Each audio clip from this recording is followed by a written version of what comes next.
প্রেমিকাকে হারিয়ে ২০ বছর ধরে মানসিক ভারসাম্যহীন প্রেমিক মামুন। এমনকি দিনরাত তাকে বেঁধে রাখতে হয় শেকল দিয়ে, অথচ সেই প্রেমিকা এখন দিব্যি সুখে সংসার করছে অন্যের সাথে। মেয়েটার নাম আর বাবার নাম আমি কইতে না বাবা, আমার বুকটা ফাটিয়ে যায়। আমি কেউর কাছে কইতে পারি না, এক আল্লাহ রাসূলের কাছে কই যে আল্লাহ আমি এই দুঃখ নিয়ে কোথায় আমি যাই। একমাত্র সন্তানকে সুস্থ করতে নিজেদের শেষ সম্বল জমি বিক্রি করেও হয়নি কোনো লাভ। এক সময়ের টকবগে যুবকের এই করুণ পরিণতিতে চোখ ভিজে যায় মামুনের বাবা মায়ের। এখন আমি কি করবো, বেশি না ভাই 10% জমি ছিল, 10% জমি 5% বেশি ফেলাইছি, 2 লাখ টাকা বেশি। ছেলের আমি ডাক্তার দেখাইছি, ডাক্তার দেখানোর পরে ভালো হয় না, ভালো না হওয়ার পরে এই 5% ছিল, এই 5% হাও বেশি। বরিশালের বাবুগঞ্জের বাসিন্দা মুসলিম ব্যাপারীর একমাত্র সন্তান সাইদুল ইসলাম মামুন।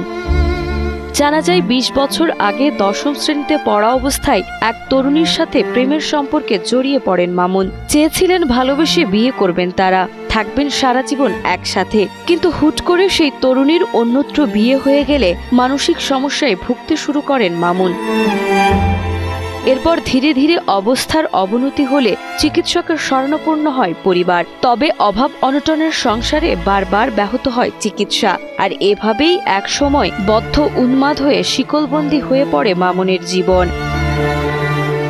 এখন এই শিকলবন্দি অবস্থায় খাওয়া, ঘুম, গোসল সব করতে হয় এক সময়ের এই টকবগে যুবককে।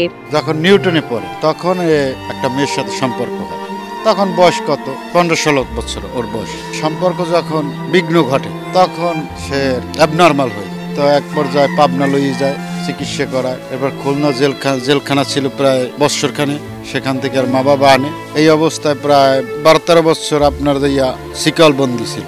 আমার কুলকিনেরা ছিল না, এমন অত্যাচার করে, এখানে দাও মারি, ওখানে দাও মারি, ওখানে কাঁচি মারি, এর বেড়া ভাঙ্গি থুয়ে ওর বেড়া, এমনি মানুষের কোনো ঘরে উঠে খাইতো না, কিছু করতো না।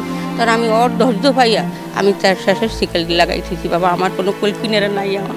এদিকে বৃদ্ধ বাবা মায়ের মৃত্যুর পর মামুনের কি হবে, তাকে কে দেখবে, এই চিন্তায় দিন কাটছে মামুনের বৃদ্ধ বাবা মা সহ প্রতিবেশীদের। তবে এতে আশার বাণী জানান চিকিৎসক। সঠিকভাবে চিকিৎসা ও যত্নে সুস্থ হতে পারেন মামুন, এমনটাই জানান ডাক্তার মোহাম্মদ আনোয়ার হোসেন। আর এই চিকিৎসার জন্য যেমন বিপুল অর্থের প্রয়োজন, তেমনি প্রয়োজন সকলের সহযোগিতা।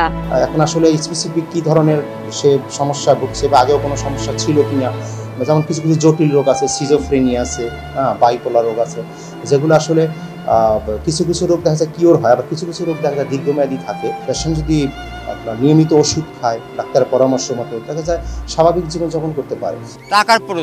টাকার প্রয়োজন হইলে আমি মনে করি এটা সুস্থ করতে পারবো আশা করি। যদি কোনো বিত্তমান লোক এদেরকে হেল্প করে, সহযোগিতা করে, তাহলে দেখা গেছে মানসিক বিষয়টা একটু আস্থা ফিরে আইতে পারে।